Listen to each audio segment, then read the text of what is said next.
இந்த காணொளியை பார்க்கும் அனைவருக்கும் வணக்கம். ஒரு கிராமத்தில் 2 நண்பர்கள் இருந்தனர். அவர்களின் பெயர் ராமு மற்றும் சோமு. இருவரும் வேளாண்மை செய்தனர். ஆனால் அவர்களின் வேலை செய்யும் முறை மாறுபட்டது. ராமு மிகவும் உழைப்பாளியானவன். அவர் ஒவ்வொரு நாளும் அதிக நேரம் தனது நிலத்தில் வேலை செய்வார். அவர் விரைவில் விளைச்சலை அதிகரிக்க முயன்றார்.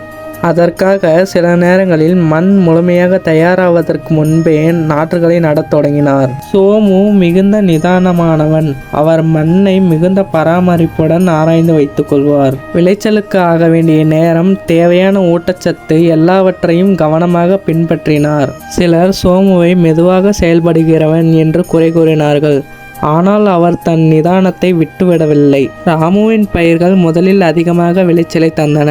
ஆனால் அவை சில நாட்களுக்கு பிறகு வீழ்ச்சியடைந்தன. ஏனெனில் மண்ணின் அடிப்படை பராமரிப்பு சரியாக இல்லை.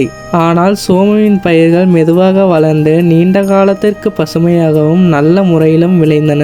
உடனடி வெற்றி ஒரு சில நேரங்களில் கை கொடுத்தாலும், இதிலும் சீரான முயற்சி, ஆழமான சிந்தனை, பொறுமையுடன் செயல்படுவதால் மட்டுமே நீண்டகால வெற்றியை பெற முடியும்.